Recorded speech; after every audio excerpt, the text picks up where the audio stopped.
Depuis les tout débuts de la région, l'industrie minérale est un moteur économique et un employeur majeur. À l'époque, les mines offraient des emplois et un bon salaire à celui qui était prêt à travailler fort et avec cœur. L'apprentissage se faisait sur les lieux de travail avec ceux qui cumulaient plusieurs années d'expérience.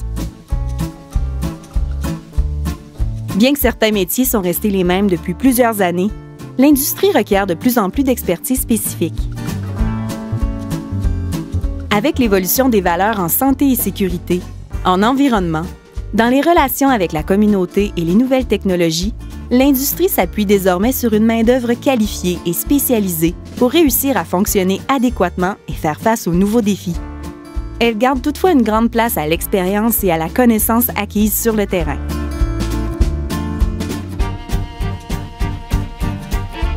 Nous autres ici en Abitibi, les mines, comme je dis, c'était le hockey, puis après ça, c'était les mines. Fait que, quand tu n'étais pas capable de jouer au hockey, tu t'en allais dans les mines. Fait que c'était à les mines que tu pensais parce que le salaire était bien, puis il y a beaucoup de potentiel pour différents domaines de corps de métier. Les plus vieux, ils ont été dans les mines, puis mes oncles qui étaient dans les mines, puis quand tu tombes à la recherche d'emploi, ben ça te porte à aller vers là, parce que c'est plus facile, bon salaire, quelqu'un qui peut te donner une pousse. Mais dans le temps, il y en avait plusieurs, tu pouvais apprendre sur le tas, comme qu'ils disent. Mais c'était plus facile dans ce temps-là. Aujourd'hui, c'est plus dur d'entrer dans les mines, pas de formation. Ça prend une formation qui se met sûre. Mon métier que je fais comme coaching, moi, je commence le matin, j'arrive, je parle avec mon capitaine, avec mon senior. Des fois, il faut que j'aille voir l'ingénierie pour des choses qu'on trouve qui devraient être mieux faites ou différemment. Après ça, je vais voir, il y a des gars qui ont des difficultés plus, mettons, des fois pas à cause du gars, à cause du secteur. Fait que je pars le matin puis je prends des notes pour quand même aller à telle place aujourd'hui. Aussitôt qu'il y a un problème, des situations spéciales. Le gars, il n'a pas d'expérience, je vais lui dire, ben tu devrais t'y prendre de même, que ce soit avec un contremaître, un travailleur, des projets spéciaux. Puis vu que j'ai fait un peu toutes sortes de corps de métier sous terre, c'est que j'ai plus la chance d'aider à plusieurs.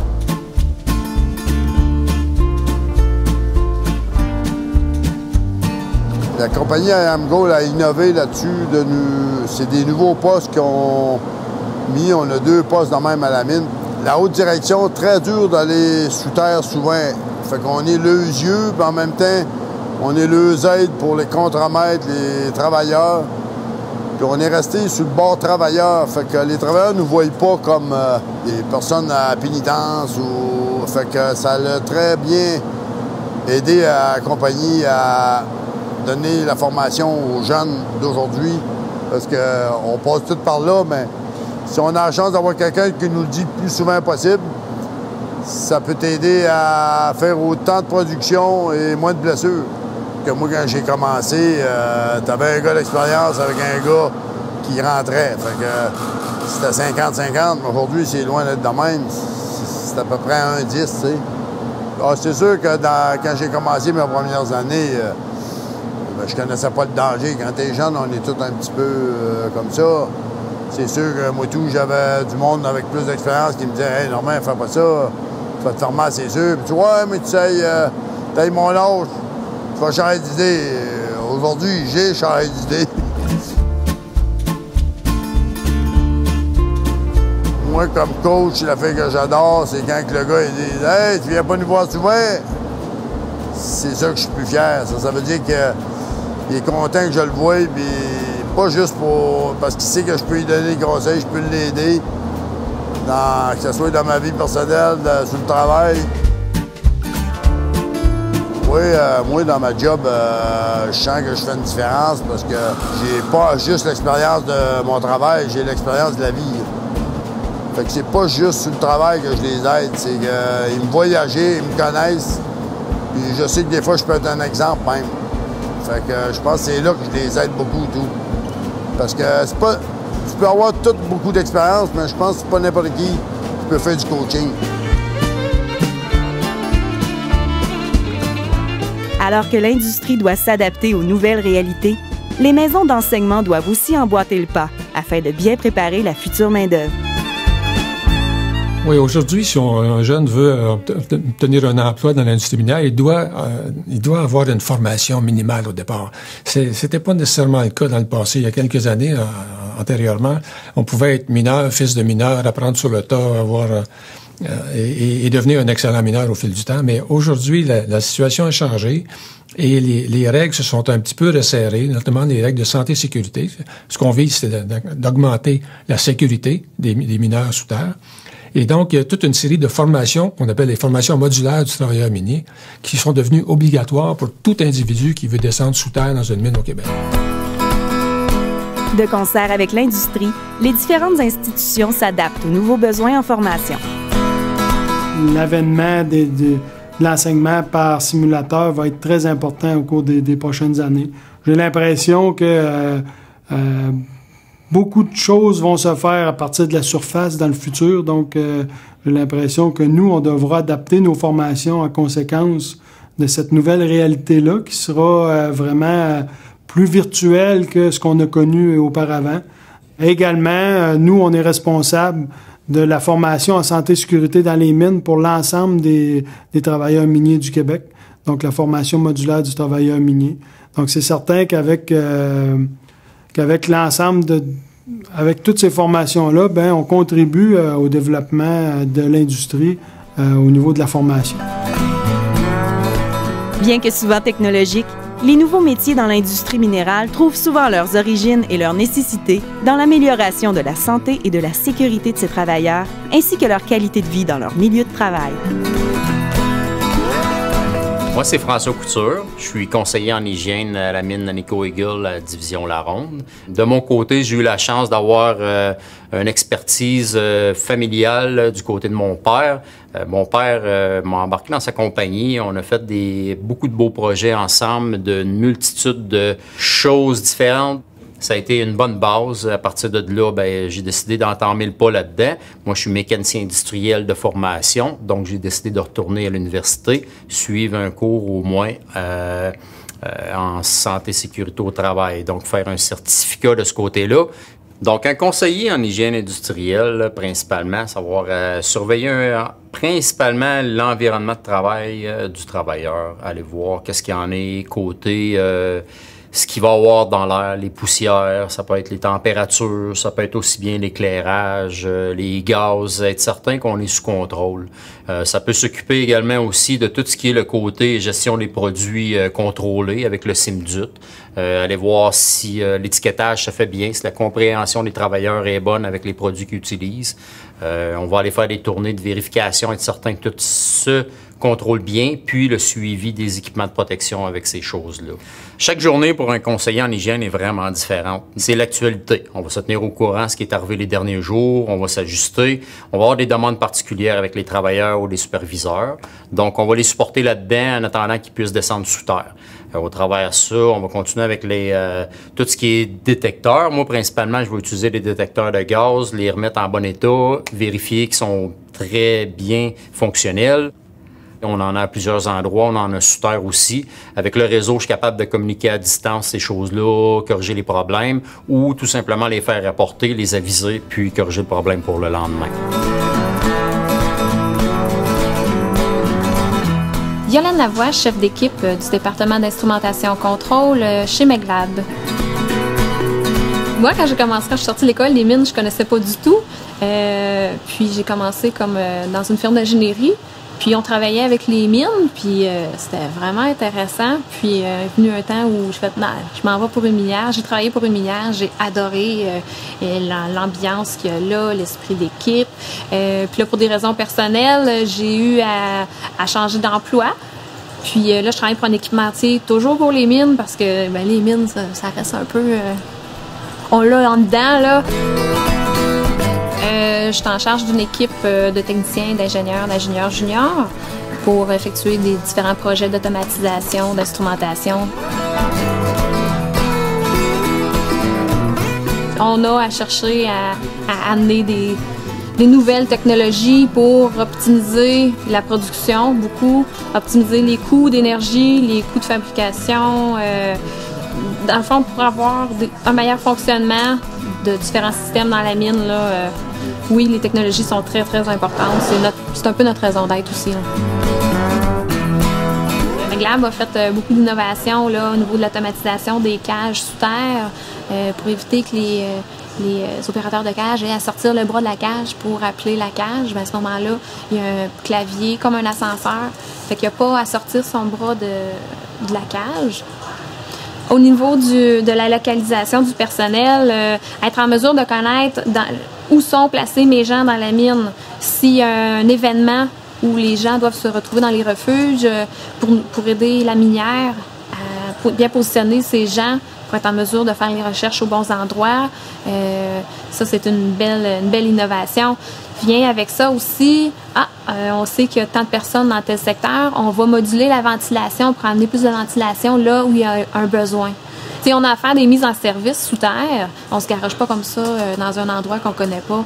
Il faut s'informer vraiment du fonctionnement de l'endroit puis des normes. Parce qu'il y a des façons de travailler qui sont établies pour toutes les minières, mais aussi certaines minières pourraient avoir des pratiques un peu plus poussées. Nous, on est à l'avant-garde, on est un peu plus sécuritaire, donc tu te dois de faire ça. Fait que c'est important de s'informer là, pour chacune des compagnies. Mon nom c'est Guillaume Julien, je travaille pour CEMAC Tyson, je suis directeur technique. Mes tâches, c'est vraiment de travailler à la recherche et développement, à cibler des nouvelles technologies qui peuvent s'adapter au domaine minier, autant dans notre côté de contracteur que notre côté d'équipementier. On travaille beaucoup sur avoir des technologies qui vont assurer la sécurité de nos employés. C'est vraiment d'une grande importance chez CEMAC. On travaille sur des nouveaux équipements qu'on est en train de réinventer, là, des méthodes qui datent depuis 70 ans. On est en train d'essayer de changer ça, puis d'essayer de prendre les nouvelles technologies qu'on va voir dans d'autres domaines, puis les adapter aux mines pour vraiment assurer la sécurité de nos employés.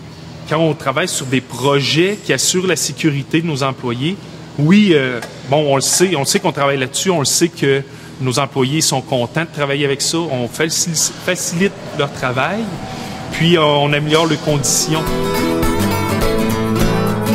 Quand on parle des nouveaux métiers là, qui s'en viennent du côté minier, on parlait tantôt de l'automatisation, des choses comme ça.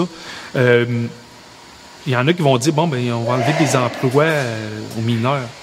C'est un peu faux parce que qu'est-ce qui va arriver, c'est que notre mineur, son travail va migrer vers d'autres choses.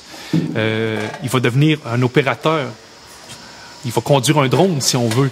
Il va toujours avoir la place de l'humain là-dedans. Jamais que les machines vont faire ça tout seul. Puis les métiers qui s'en viennent dans l'avenir, ça va être des gens pour entretenir ces machines-là. Ça va être des électriciens, des programmeurs. C'est vers ça, je pense, que l'industrie s'en va. Ça va être des gens qui vont s'occuper de ces machines-là. Mais on n'enlèvera jamais le facteur humain de ça.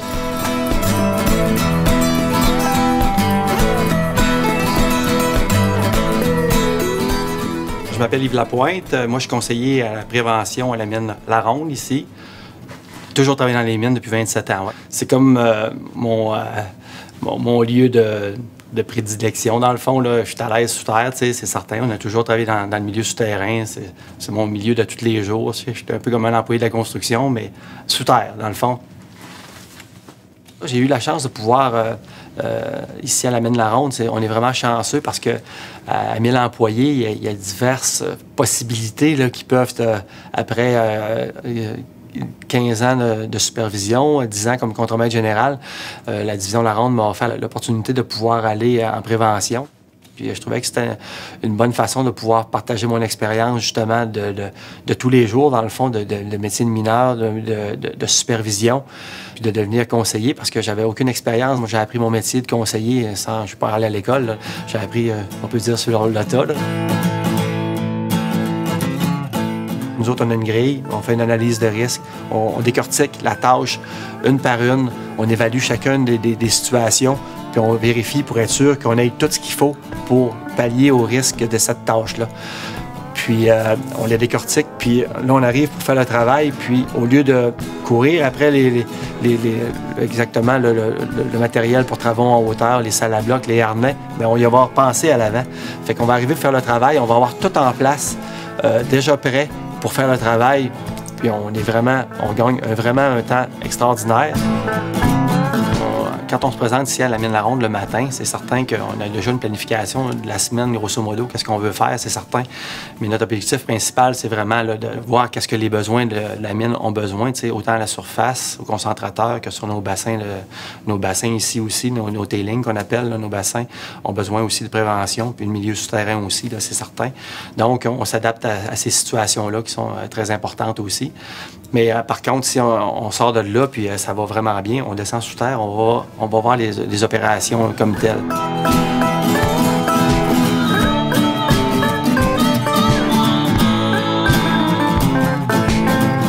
Qu'est-ce que j'aime bien dans mon métier, dans le fond, c'est j'arrive dans un lieu de travail, j'ai aucun objectif de production comme tel. Je m'en vais seulement là avec mes yeux de préventionniste, de prévention, puis j'observe les méthodes de travail, j'observe la place de travail, puis on en discute avec les travailleurs, puis avec les superviseurs, puis on est toujours bien accueillis. On les aide, puis par le fait même, ils sont mieux capables d'accomplir leur travail par la suite, puis on travaille ensemble, vraiment main dans la main. Nos superviseurs, on va les voir le matin, disons, est-ce que tu es disponible pour que je t'accompagne? La plupart du temps, c'est une réponse positive. Ils sont contents.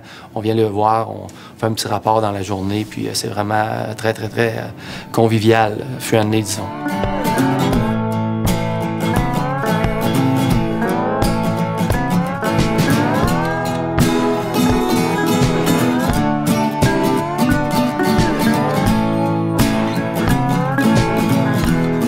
L'adaptation de l'industrie ne se fait pas uniquement au niveau technologique.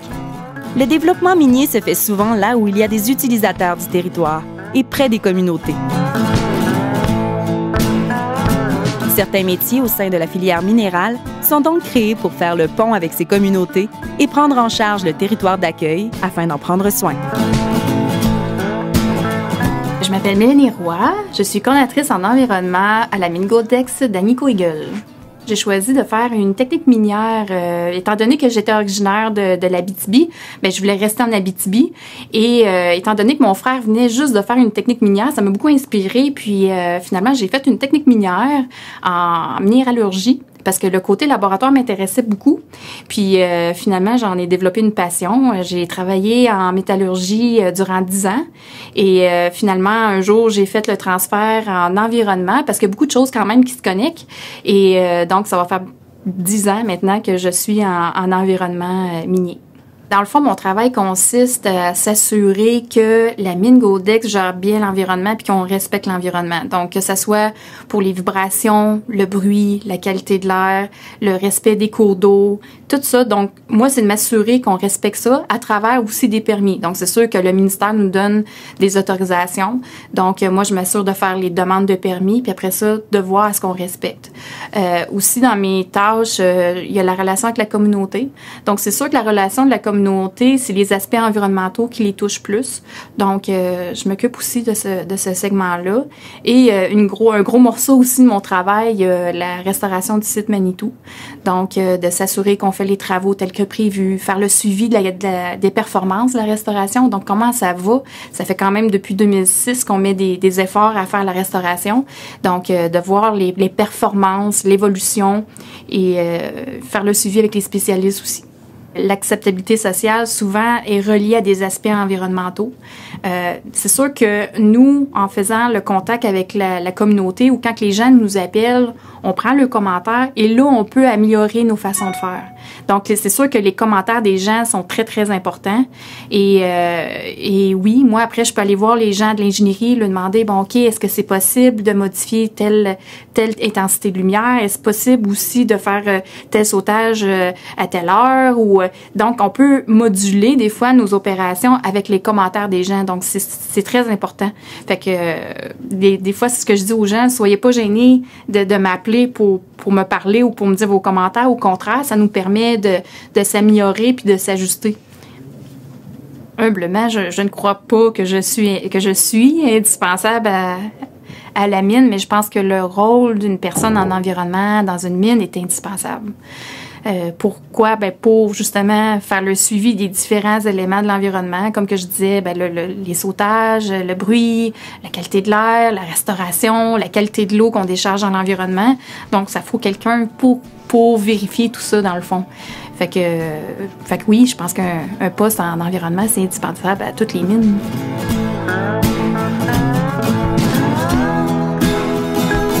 Je m'appelle Jean-François Doyon.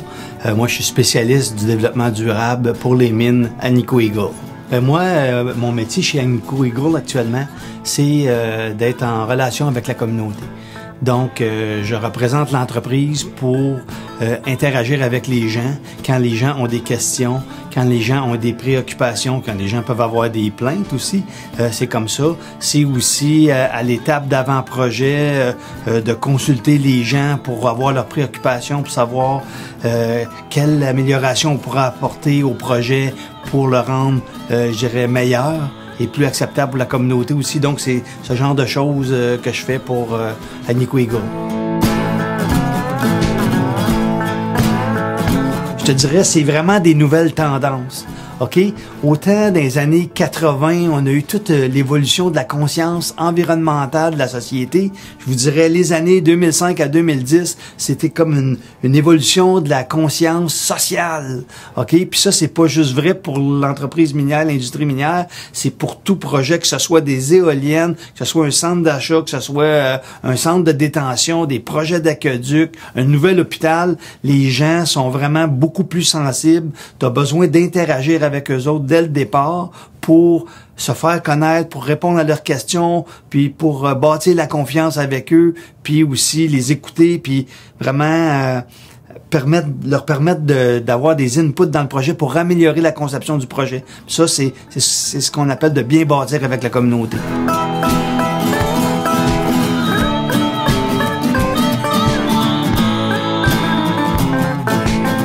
C'est une bonne question. Comment on gère les risques au plan social? Parce que c'est un nouveau domaine. Ben, je te dirais de différentes façons. Donc, on va à des colloques ou des formations pour voir les nouvelles tendances, mieux comprendre les nouveaux outils ou les nouvelles techniques. Ou des fois, c'est mieux comprendre les approches envers la communauté aussi. Ensuite, on prend des experts externes qui sont spécialisés dans ce domaine-là, qui nous aident parce que dans les mines, on n'est pas des spécialistes de relations sociales. Ça nous prend des spécialistes à l'externe qui vont nous aider. Ensuite, on va faire un suivi de l'actualité. On va regarder les cas d'acceptabilité sociale. S'il n'y a pas des leçons à tirer pour nous. Donc, des fois, ça nous permet de faire une prise de conscience et d'avoir des réajustements nous aussi. Parce que c'est pas parce que c'est arrivé à un autre que ça nous arrivera pas. Au contraire, souvent, on a des leçons à tirer. Ensuite, on va faire aussi des veilles de médias sociaux. Puis là, on voit ce que les gens pensent de nous autres. Ou des fois, ils vont carrément nous poser des questions puis on peut leur répondre. Donc, c'est un peu ça qu'on fait pour gérer nos risques. Ben, c'est sûr que souvent, je dois être en contact avec les ingénieurs qui font la conception du projet, mais mon rôle aussi, c'est de les sensibiliser aux préoccupations des gens, je dirais à la perception des gens de certains travaux ou dans la séquence des travaux. Donc, c'est bien important aujourd'hui, avant de faire toute intervention sur le terrain, il faut aviser la communauté qu'il va se passer des travaux sur le terrain, que ça va se passer de quelle date à quelle date, quel genre de travaux qu'on va faire, puis avec qui ils peuvent interagir dans l'entreprise s'ils ont des questions, des préoccupations ou des observations à communiquer. Une des contributions que j'ai eues qui me rend fier aujourd'hui, c'est qu'à un moment donné, on a eu une problématique de bruit à la mine La Ronde. OK? C'est nos ventilateurs de retour d'air souterrain parce que c'est une grosse mine profonde. Ça prend beaucoup de ventilation pour assurer une qualité de l'air adéquate pour la santé de nos travailleurs. Évidemment, il faut ressortir cette air-là. Et comme c'est une grosse mine, ça prend des immenses ventilateurs. Puis à un moment donné, il y a eu une détérioration de nos silencieux. Puis on s'est mis à avoir des inconvénients avec les communautés avoisinantes. Mais c'était une problématique qui était extrêmement complexe parce que les gens qui ressentaient ces nuisances-là étaient à 4 km de la mine. Et ça a amené toute une complexité, puis aussi le fait que, comme c'est des immenses ventilateurs, qu'il y a une grosse pression d'air, que l'air est humide, ben la solution, elle n'existe pas toute faite d'avance. On peut pas arriver, prendre un catalogue et la choisir. Ça nous a demandé beaucoup de cheminement. On a été obligé d'aller en ingénierie avec des meilleurs experts en acoustique, des spécialistes en ventilation. Puis on a été obligé d'y aller par étapes. Ça nous a pris, je dirais, là, sur 3 ans, de mettre 3 fois des dispositifs. Puis finalement, on a fini par régler le problème. Puis il y a eu toute une démarche de relation avec la communauté, c'était pas évident parce qu'on mettait des choses en place, il continuait à y avoir encore à l'occasion des nuisances, il y avait une perte de confiance de certaines personnes, fait qu'on a pu continuer à interagir avec eux autres. Puis finalement, le produit final a été vraiment appréciable, a amené une atténuation significative qui fait que les gens ne nous ont plus appelés puis ont été vraiment contents de toute la démarche qu'on a faite. Puis c'est quand même des gros investissements, mais ça nous a permis de rebâtir la confiance avec nos communautés de Pressac et Cadillac. Les gens vont dire c'est une multinationale de Toronto, ok, puis là ben, on est comme des gros méchants, mais on est en région. On vit ici, on vous côtoie tous les jours. Tu sais, moi, après ça, là, je m'en vais à l'épicerie, je rencontre ces gens-là, je m'en vais à SAQ, je rencontre ces gens-là, je m'en vais au Canadian Tire, je rencontre ces gens-là, ou à la station d'essence, je rencontre ces gens-là, ou à des événements, je m'en vais au Grand Théâtre voir un spectacle, je rencontre toujours ces gens-là. Fait que moi, j'ai un souci de bien faire mon travail. Puis on reste ici, nous aussi. Tu sais, c'est comme on vit ici, c'est pas juste une gang de Toronto qui reste pas ici. On vit, on va à la pêche, nous autres aussi, on veut qu'il n'y ait pas d'impact sur l'environnement, parce qu'il y en a qui vont en chasse, il y en a qui vont en pêche, il y en a qui aiment ça se promener dans le bois, donc on fait partie de la communauté, nous autres aussi. Comme conseiller en hygiène, ce que je préfère, c'est les défis, les changements, les projets. Il y a toujours de quoi de nouveau, il y a toujours de quoi de stimulant, de très intéressant. Si on est prêt à aller de l'avant et avancer, on va tout le temps avoir la place pour apporter des idées, partager en équipe, aller chercher du travail d'équipe pour se monter, aller plus haut tout le temps. C'est vraiment valorisant. Qu'est-ce que je trouve le plus extraordinaire là, de mon travail? C'est justement de pouvoir assurer la sécurité de nos employés. C'est des gens qu'on connaît souvent. Puis, le meilleur exemple, c'est un commentaire d'un de nos travailleurs qui a commencé à tester un de nos nouveaux prototypes, puis qui nous a dit, il dit, cette machine-là, c'est merveilleux parce que j'arrive le soir, puis j'ai encore la force et l'énergie de prendre mes enfants. C'est toujours le fun, c'est là que tu vois que ton travail fait la différence. À l'image de la société, l'industrie minière évolue et s'adapte. Les nouvelles technologies, les futurs projets et les nouvelles réalités, jumelées à l'expérience et l'expertise acquises avec le temps, ouvrent la porte à un éventail de nouveaux métiers.